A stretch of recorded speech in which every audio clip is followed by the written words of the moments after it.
y pues nunca me imaginé la noticia que me iban a dar, ¿no? Me dijeron que si podía ir a identificar el cuerpo de mi hija al CEMEFO porque había fallecido por un supuesto infarto fulminante en un centro penitenciario.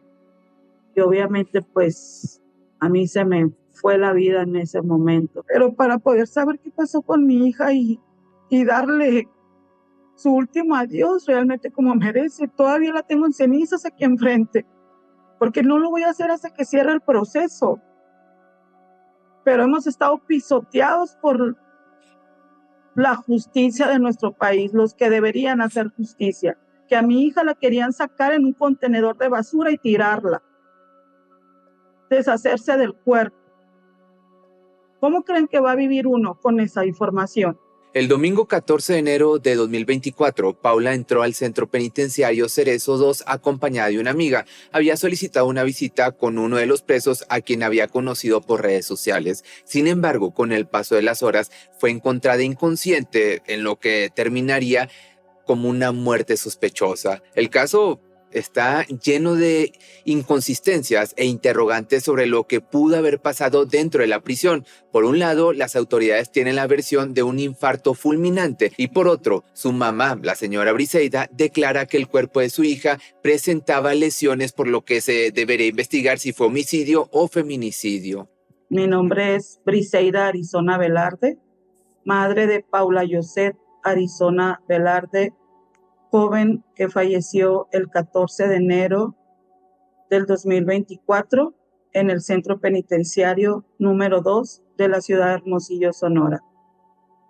Al día de hoy nos encontramos en la exigencia de esclarecer el homicidio, el feminicidio que ocurrió ese día y tener acceso a la justicia, la cual tenemos el derecho,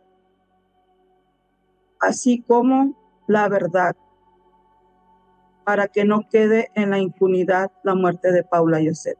Paula Yoset era una joven de 23 años, como muchas, extrovertida, era muy alegre, muy bromista, tenía un temperamento fuerte, un tanto desafiante, tan es así que pues no tomó la decisión correcta, tal vez como muchos dicen, se fue ante el impulso, a pesar de no estar de acuerdo yo con esa visita que iba a hacer al centro penitenciario.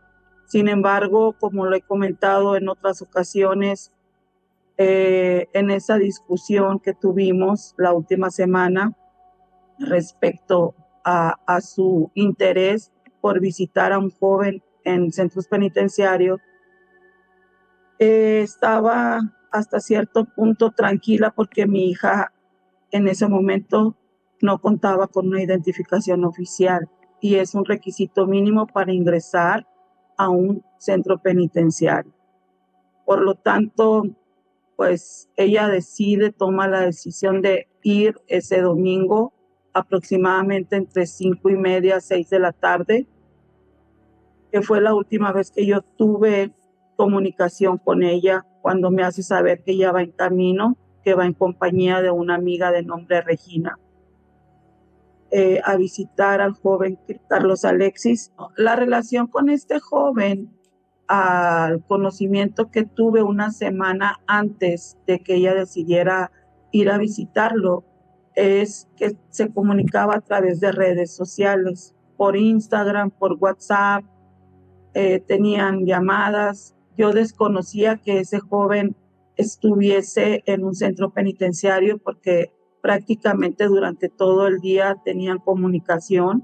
Entonces no sospechaba que estuviese interno en un centro penitenciario, sino que ella el 8 de enero me comunica que el joven con el que está hablando está preso por haber cometido el delito de algo así de robo de automóvil y otra situación que no la tengo ahorita presente, y que próximamente ya iba a quedar en libertad, y que pues tenían pláticas y cortejándose y hablando Entonces, cuando yo me entero de eso, pues obviamente como toda madre queremos lo mejor para nuestros hijos y no discrimino a que alguien tenga la oportunidad, una segunda oportunidad para rehacer su vida. Simplemente pues ninguna madre estamos de acuerdo con eso, ¿no?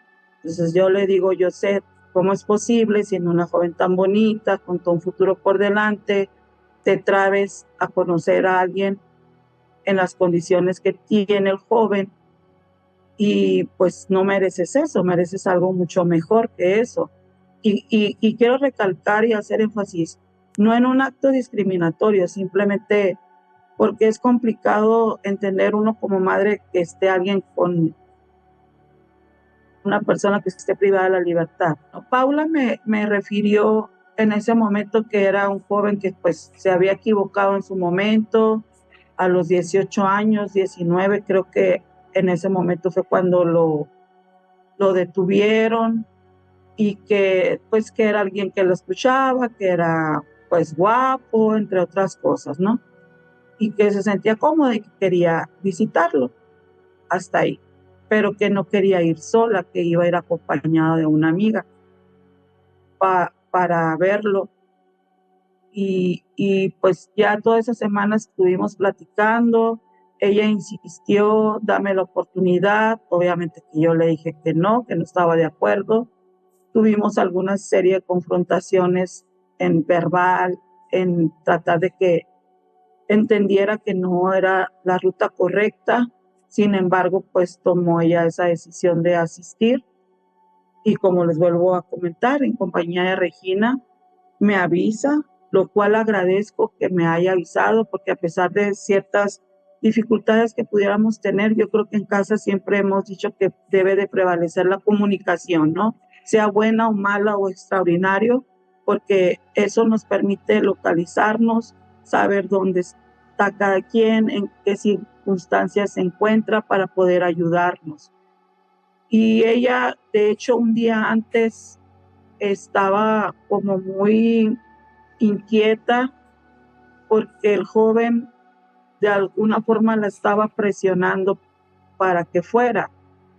Y siento que entre las pláticas y todo lo que teníamos, pues estaba como que dudando, ¿no? Si voy, no voy, ¿qué hago? De hecho, estuvo llorando.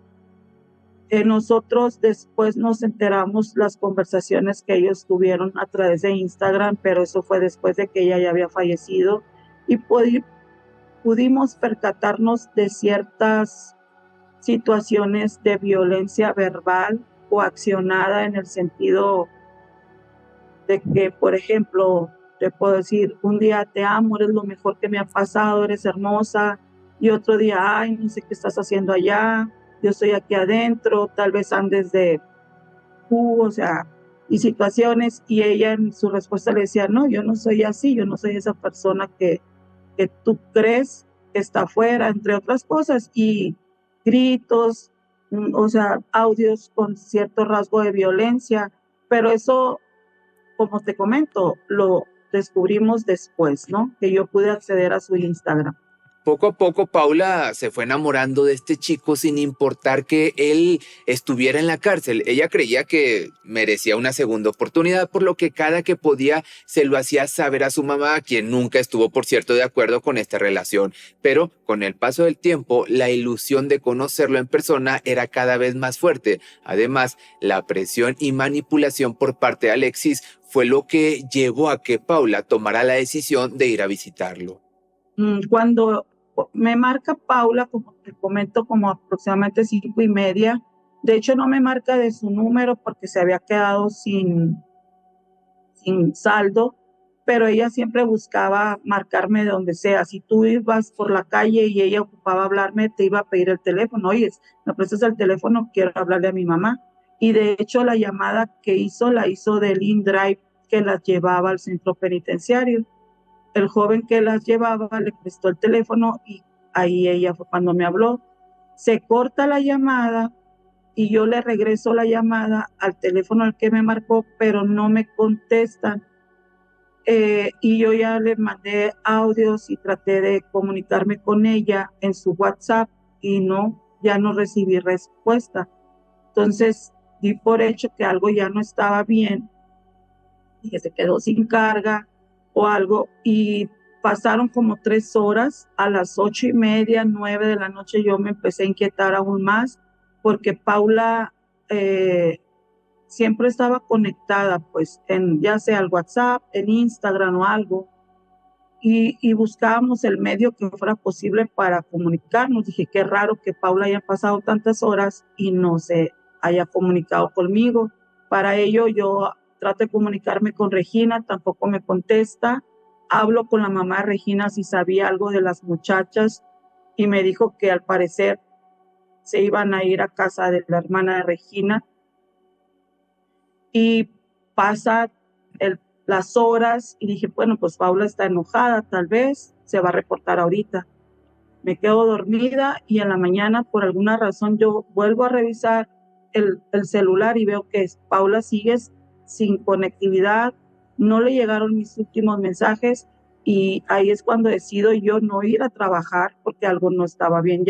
Ya las cosas me latían que algo no estaba bien, estaba fuera de control. Y salí a hacer unas compras, volví a insistir con la mamá de Regina si tenía alguna reporte de las muchachas. Me dijo que al parecer se habían quedado en casa de la hermana de Regina, pero Paula seguía sin comunicarse. Y en ese inter, ya eran como pasado mediodía, es cuando me entero que Paula falleció. Cuando yo regreso a mi casa, ya estaba personal de la AMI esperando entrar a mi privada. Es una privada de acceso controlado, y pues nunca me imaginé la noticia que me iban a dar, ¿no?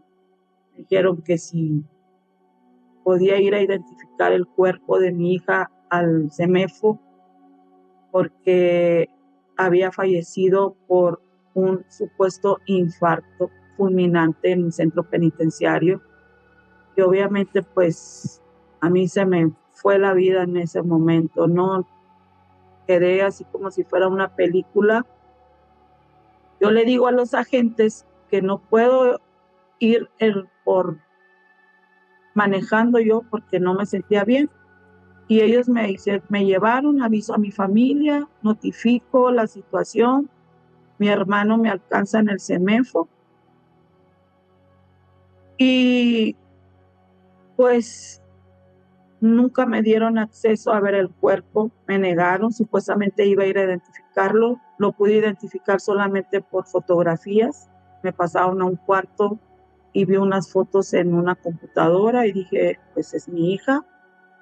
En ese momento la respuesta que me dieron los del CEMEFO fue que por qué estaban haciéndole una autopsia y que no podía acceder a ver el cuerpo.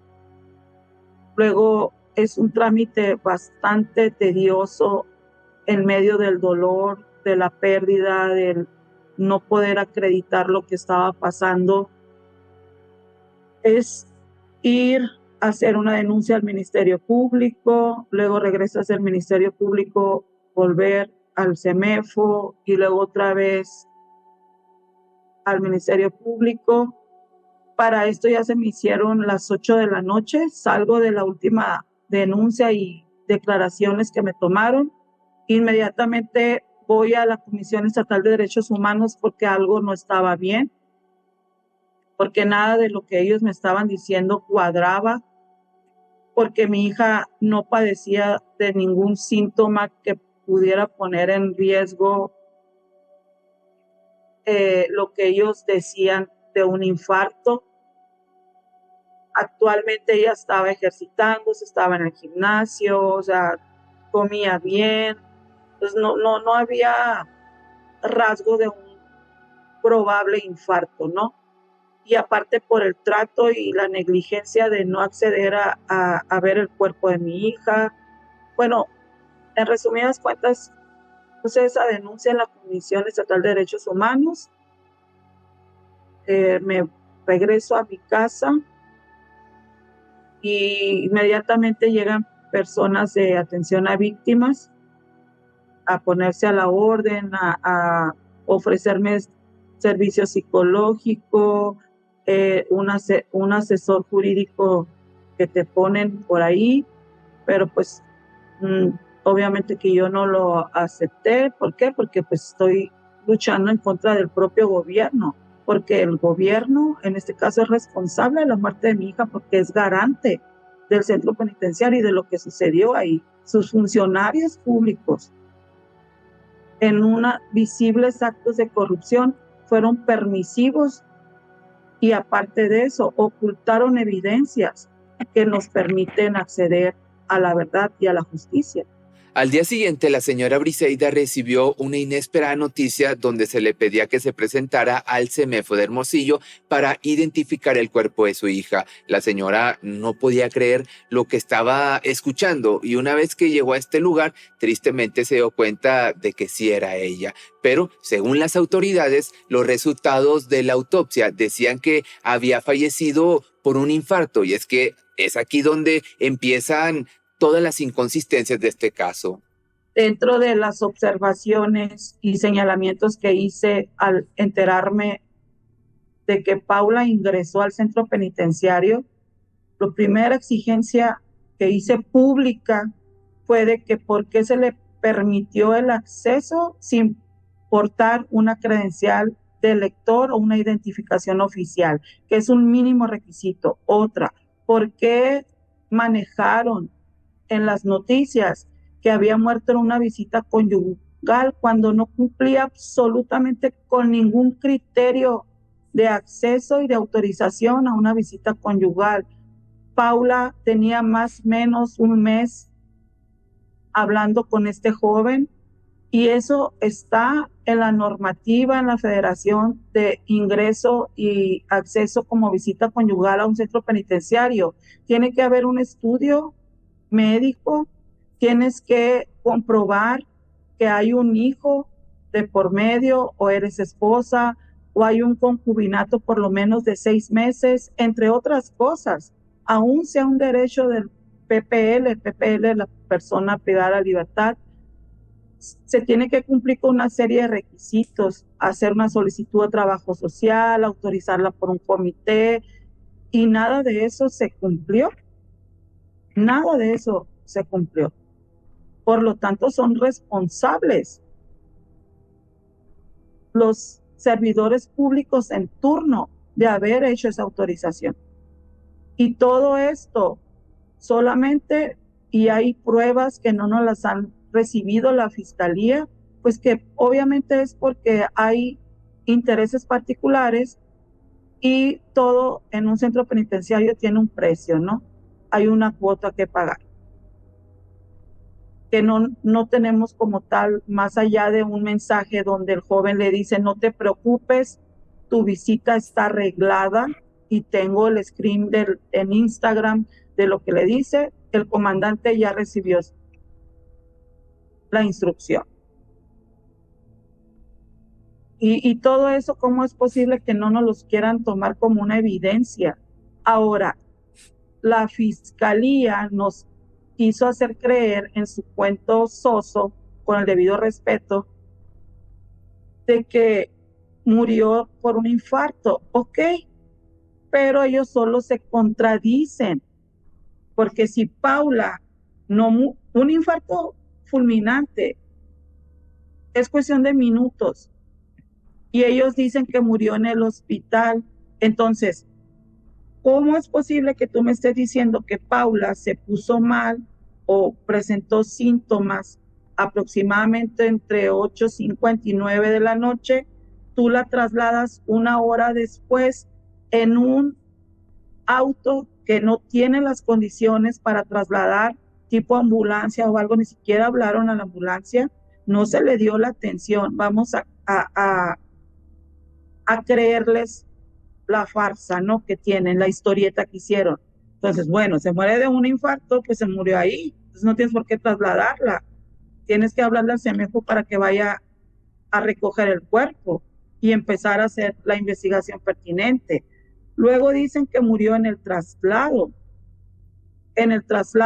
del centro penitenciario al hospital.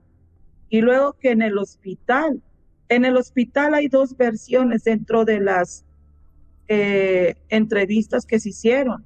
Una que llegó sin signos vitales, Paula Yoset, y otra que murió a las 10:50. Las horas ahí me puedo equivocar porque no lo tengo así tan preciso, lo quiero aclarar. Entonces, si ustedes tienen oportunidad de analizar la carpeta de investigación sin tener un perfil, un conocimiento, solamente con una lectura analítica, se van a percatar de todas las inconsistencias, omisiones e irregularidades que cometió la Fiscalía en su historieta para armar la carpeta de investigación. Otra cosa, siendo la muerte como se da de mi hija, otra de las negligencias que hizo la Fiscalía es que la investigación sí o sí se debió haber hecho con perspectiva de género. ¿Por qué? Porque por el lugar, por las condiciones, por toda la situación de contexto que hay ante su muerte. Y sin embargo, no lo hicieron así, no lo quieren reconocer, quieren invalidar cualquier situación para solamente decir que fue una muerte natural y que hubo cierta negligencia, sí, que hubo faltas a una falta administrativa por no hacer lo correcto, en falta un deber que le dicen, ¿no? Por ahí, y solamente quedar como un homicidio culposo.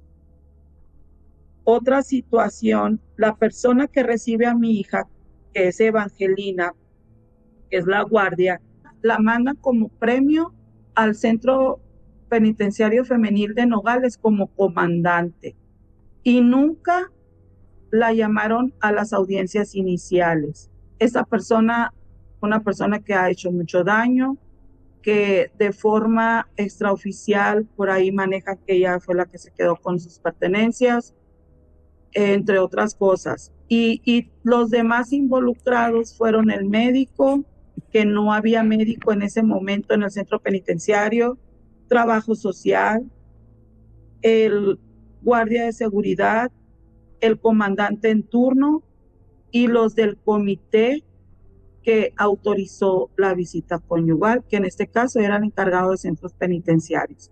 Sin embargo, el 12 de febrero del 2024 se hace una vinculación a proceso solamente de 3 personas, que es el encargado de centros penitenciarios, del subcomandante y del jefe de seguridad en turno.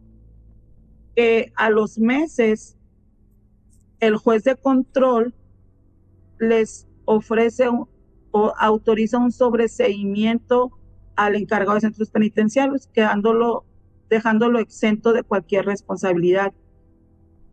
Aquí lo más difícil para nosotros como familiares y específicamente Briseida Arizona como su madre, que soy yo, es una constante revictimización que tengo día a día cuando me tengo que confrontar con ministerios públicos de la Fiscalía General del Estado. ¿Por qué? Porque no hacen y no actúan conforme a derecho, porque lo que han hecho es simplemente detener el caso de mi hija, hacer una carpeta que está ahí en el abandono, y si no ha sido por la exigencia y la acción mediática que hemos tenido, obviamente ellos lo que quieren es diluir la verdad, dar el carpetazo y que sea otra situación más, otro caso más, otro homicidio más que queda en la impunidad. ¿Por qué? Porque hay intereses particulares, y lo puedo decir abiertamente, hay intereses particulares por parte de servidores públicos del estado de Sonora que están involucrados y que porque tal vez se convierta en una cajita de Pandora, ¿no? Este puede ser el caso del par de aguas para escarbarle y ver tantas cosas que suceden, y por la cercanía que hay de esos funcionarios con el gobernador del estado de Sonora, el señor Alfonso Durazo. Si realmente se puso mal, ¿por qué inmediatamente no hablaron a la Cruz Roja o al 911? Al menos 7 personas que estuvieron a cargo ese día? Lo primero que yo me pude percatar fue las entrevistas que se hicieron iniciales.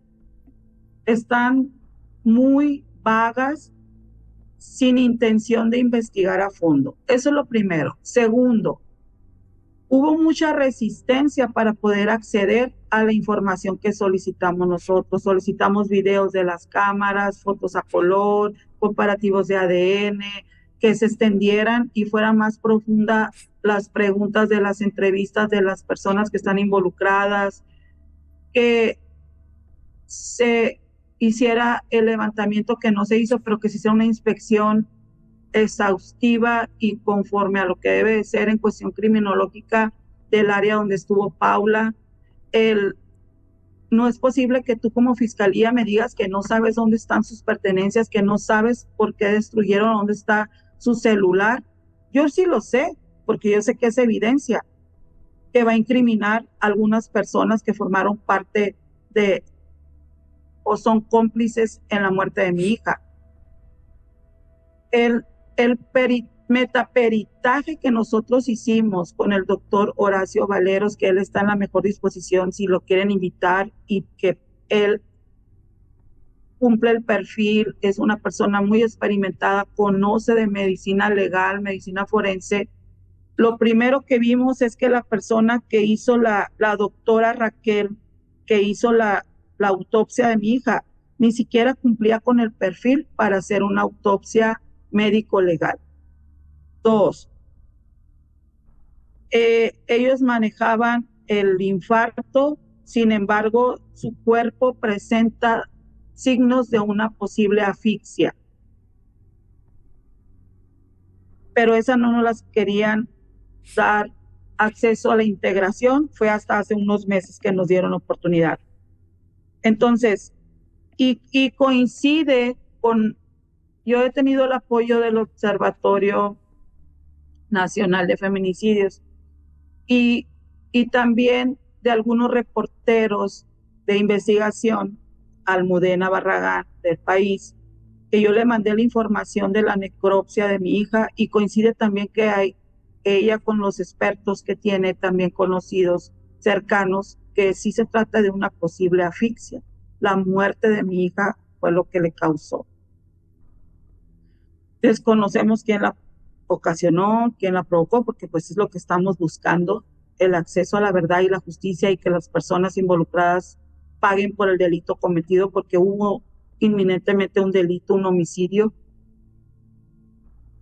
Y la fiscalía solamente se ha encargado de minimizar. Actualmente ellos también contrataron otro médico. En lugar de validar que nosotros ya tenemos, es contrarrestar, tratar de minimizarlo, invalidarlo, lejos de sumar la investigación, hacerla más fuerte. Lo que ellos quieren es simplemente quedarse con la versión de origen, de que Paula falleció de forma natural y que solamente va a quedar una persona vinculada en una acusación como homicidio culposo. Entre más pasaba el tiempo, el caso se volvía más complicado, y es que en vez de avanzar en la carpeta de investigación sobre lo que le pudo haber sucedido a Paula, solo se agregaban más interrogantes a la investigación. ¿Por qué las autoridades dejaron entrar a su hija a la cárcel de manera ilegal, saltándose todos los protocolos? ¿Por qué no cuadran las versiones de la cárcel con lo del hospital? ¿Dónde están las pertenencias de su hija, específicamente el celular? Y la pregunta más importante es, ¿cuál es la versión de su amiga Regina y la del preso Alexis? La amiga, he tenido al principio, busqué la forma de comunicarme con ella a través de WhatsApp, no me contestaba las llamadas y me dijo que pues que todo había sido muy confuso, pero que ella cuando tuviera oportunidad y se sintiera preparada me iba a decir. Sin embargo, yo he evitado ya tener comunicación por protección también, y en alguna situación no quiero que se me llegue a acusar por hostigamiento, presión o alguna situación que lejos de ayudarme se me pueda complicar. Eso se lo estoy dejando y se lo estoy exigiendo a la Fiscalía, que ellos son quienes y el ente que debe hacer la investigación con objetividad y prudencia conforme a derecho. Entonces, hasta ahí con lo de la amiga, no he tenido comunicación más, tengo meses, y precisamente para evitar que se puedan confundir las cosas y que en algún momento me quieran inculpar de algo que no es, ¿no? Aunque sea mínimo el detalle. Enfrentarlo no, solamente lo vi a través de las cámaras, vía Zoom, en una de las audiencias que tuvimos, porque el joven se negó a que se le tomara la muestra de ADN. Entonces, una de las audiencias fue porque él se amparó, buscó abogados, cuando no ni siquiera debió haber sido, porque él no está al día de hoy señalado como responsable. Él está señalado como un testigo importante y dentro de nosotros, de las exigencias que hemos hecho, es que sí, efectivamente se haga un comparativo de ADN. Si no debes nada, te tomas la muestra y punto.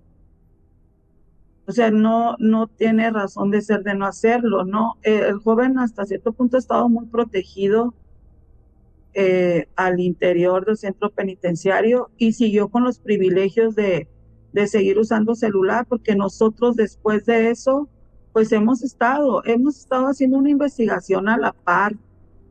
Lamentablemente no nos dejan integrar todo la Fiscalía, nos pone muchas limitaciones en cuanto a que me desacreditan. Esto no es válido. Si yo tengo, ahí está el celular de la amiga de Paula, donde accedió la última vez al Instagram, y de ahí pudimos sacar las conversaciones, no lo quisieron como elemento de prueba, que no sirve. Y pues para mí sí, porque yo estoy viendo todo lo que pasó en ese mes, el tipo de conversaciones que tuvieron. 2, el por qué, si estamos en una investigación, es una obligación tomar esa muestra de ADN, que debió haber sido desde el principio, ¿estás de acuerdo? Desde el principio, desde el levantamiento de pruebas, se debió haber hecho, por las circunstancias en que sucedió el fallecimiento de Paula. Tienes que investigar absolutamente todo. Y ellos dejaron muchos cabos sueltos, muchos, pero ¿con qué interés? Creo que en el fondo pensaban que nosotros nos íbamos a quedar con la versión de que Paula murió y que fue de muerte natural y no iba a haber ningún tipo de exigencia de justicia y de verdad sobre la muerte de Paula. Nos han subestimado, y eso es lo que más me molesta, han subestimado mi capacidad de raciocinio con respecto a todo lo que ha pasado, cómo han ido llevando a cabo la investigación, y me duele mucho que la propia Fiscalía sea la principal que está violentando mis derechos. Y no lo estoy inventando, lo vivo constantemente, y estoy segura que no soy la única madre de familia o familiar o víctima indirecta que ha sido pisoteada por la Fiscalía General del Estado. ¿Pisoteada en qué sentido? En negación a la verdad, la negación de integrar actos de investigación contundentes que nos lleven a la verdad. Y es un derecho que tengo. Y no lo digo yo, está en el Código Nacional de Procedimientos Penales, artículo 109. Nosotros también tenemos derecho a integrar información que coadyuve a la investigación. Sin embargo, ha estado muy turbio, lo podemos percibir, y ha habido contradicciones en los testimonios, porque como te comento, ¿qué es lo que está haciendo la Fiscalía? Está dándole largas, como en muchos casos, como operan ellos cuando quieren neutralizar e invalidar una investigación, porque no favorece el dictamen a los intereses que ellos tienen de protección. En este caso específicamente yo voy a decir Paula Joseph Arizona, de protección a los servidores públicos que estuvieron en turno el día que falleció mi hija, porque son responsables. Tienen un grado de responsabilidad desde el guardia que lo dejó entrar, el médico que no estuvo en servicio, el comandante que autoriza su ingreso, el comité que valida una visita conyugal sin cumplir ningún requisito y una serie de personas involucradas que obviamente, y entiendo por miedo, pues también dicen la verdad a medias o está alineada a lo que les están pidiendo.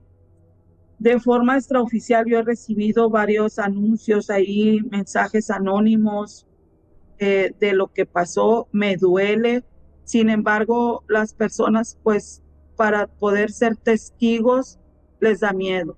La señora Briseida es consciente de que algo están escondiendo las autoridades y que se están protegiendo entre ellos mismos, debido pues a las irregularidades y las diferentes versiones que tiene cada quien. Solo pues se da a entender que nadie quiere decir cuál es la verdad y es posible que una de las razones sea por miedo a las represalias que pueda haber en contra de ellos. Asimismo, tal vez esta sea la razón por la que la amiga de Paula siga sin querer dar declaraciones o sin querer hablar. En esa parte de la investigación no realizada queda un hueco, pues, y ese hueco y esa pieza clave importante es la amiga, porque ella entró junto con mi hija. No hay un registro de que entró, es otra de las cosas. No hay un registro, pero en testimonio y en las entrevistas de ella, en las que ha hecho, valida que entró y que salió a la 1 de la madrugada. Y en ese inter de tiempo, mi hija ya había fallecido al interior del centro penitenciario. Entonces, ¿cómo es que Regina entra y sale a la hora que sea? ¿Bajo qué circunstancias? No es normal que a la 1 de la madrugada salgas de un centro penitenciario cuando supuestamente no quisieron sacar a mi hija porque no había médico y que a lo mejor pudiera ser un conato de fuga. Es una mentira total, es una absurda mentira. Yo le diría a Regina que por la amistad que dijo tener por mi hija, por el dolor de esta madre que está aquí enfrente exigiendo justicia, se diera y nos diera la oportunidad de conocer la verdad. Eso me va a traer paz.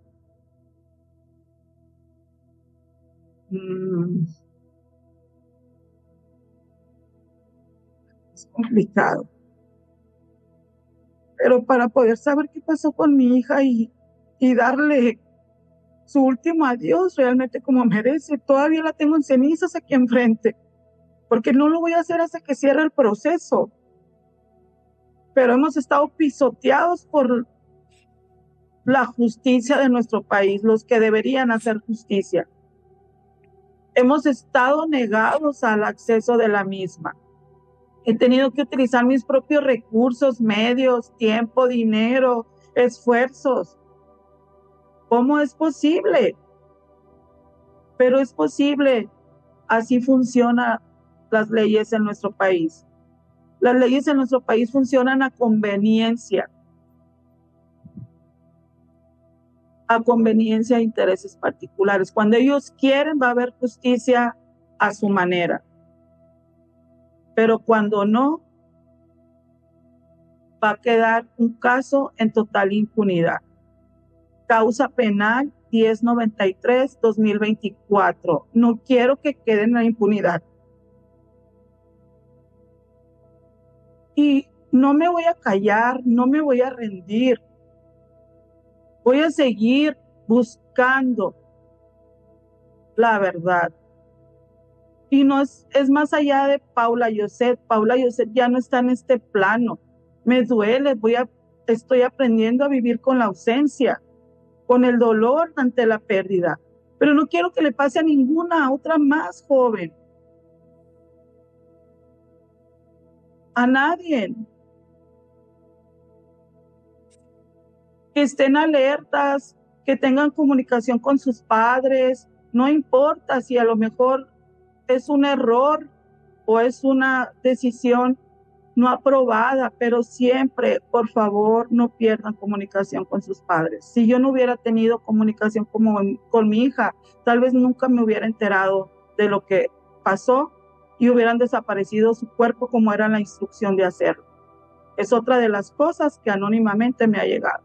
Que la ropa no va a aparecer nunca porque la quemaron. Que a mi hija la querían sacar en un contenedor de basura y tirarla. Deshacerse del cuerpo.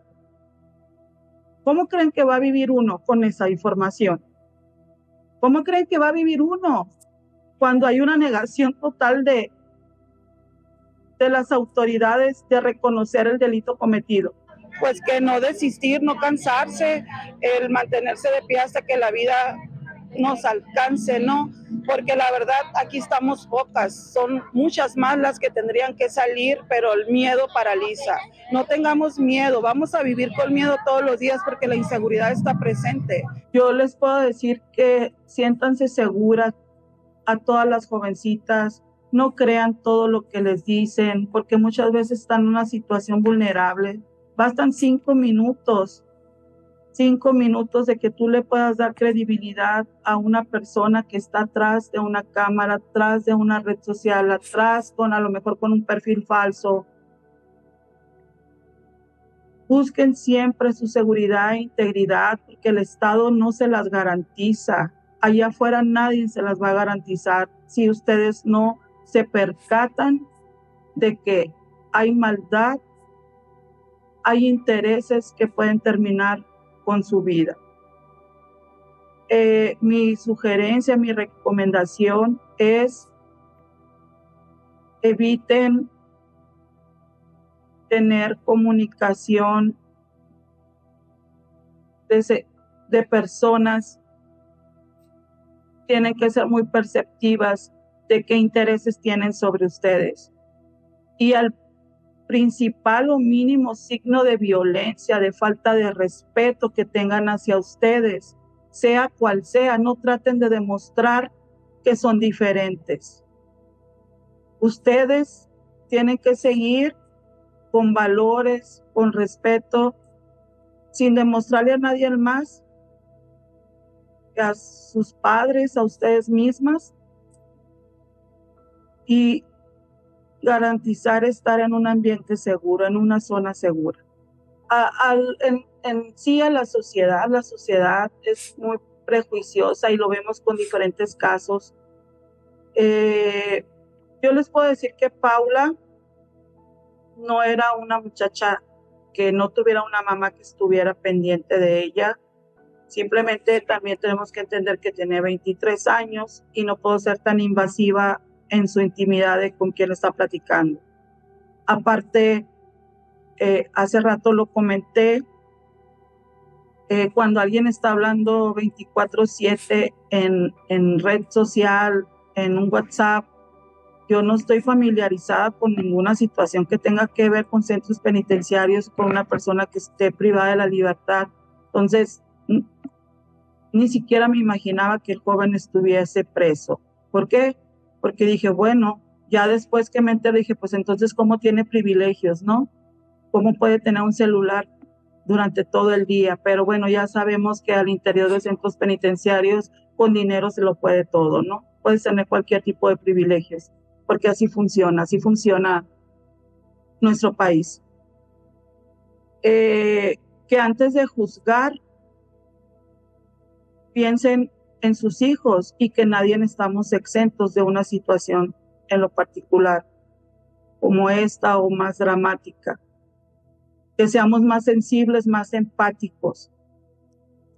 Y ha pasado con mujeres de todas las edades que a veces caen presas en las redes por una cuestión psicológica, por una cuestión tal vez económica, por manipulación, por lo que ustedes quieran.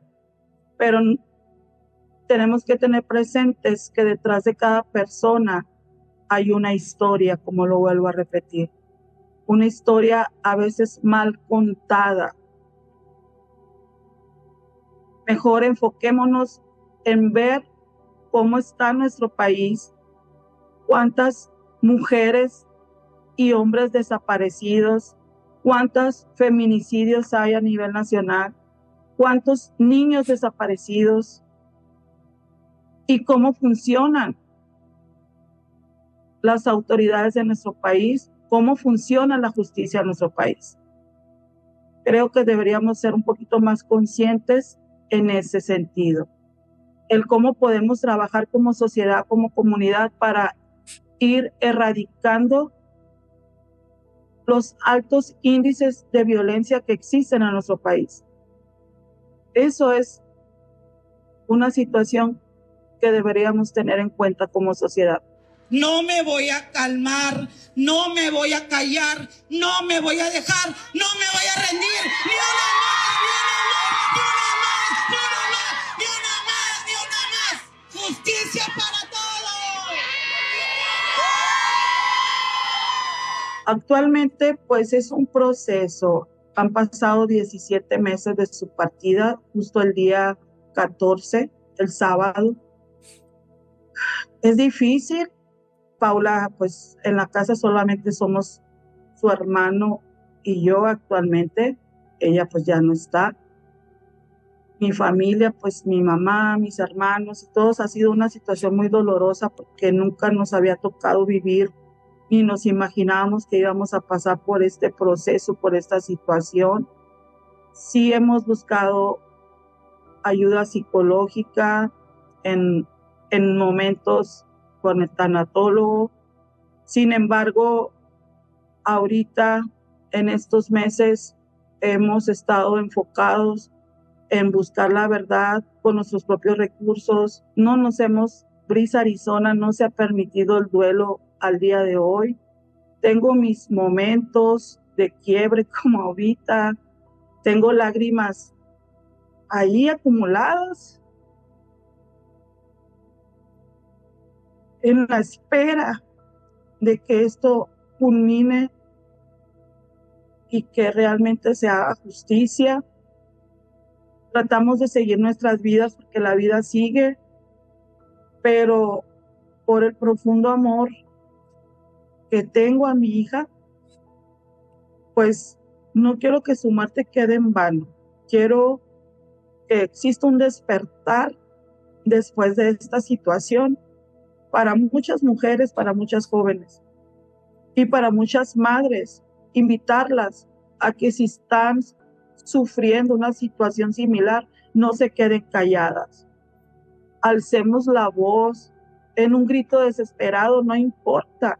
Busquemos los recursos, los medios para hacerlo. Porque somos muchas mamás rotas, quebradas, con gran vacíos irreparables por nuestros hijos. Todos los que quieran poder contactarnos y seguir cuál es el avance en el caso de mi hija, estamos en Facebook, en Instagram, en Justicia para Paula Lloset. Pues, ¿qué le voy a decir? Que le extraño, que me hace falta, que me hubiera gustado que no hubiera terminado así su vida, porque aún tenía muchos sueños, muchas ganas de vivir, de hacer cosas bonitas para ella, de ser feliz, que merecía ser feliz. No fue infeliz en el trayecto de su vida, tenía dudas y demás. Como te comento, era una muchachita muy espontánea, siempre te iba a sacar una carcajada, aunque de repente se le botaba un tornillo y le salía el genio, ¿no? Y le puedo decir lo que siempre dije, que la amo infinitamente y que aunque no es en este plano, mi amor no termina. Y seguiré luchando por ella y por su hermano. Si fuiste parte de alguna injusticia y te gustaría salir en un video como estos, me puedes escribir al correo que me encuentras como correo@pepemisterio.com.mx, en Facebook como Pepe Misterio o en Instagram como Pepe Misterio MX o Pepe Misterio Documentales.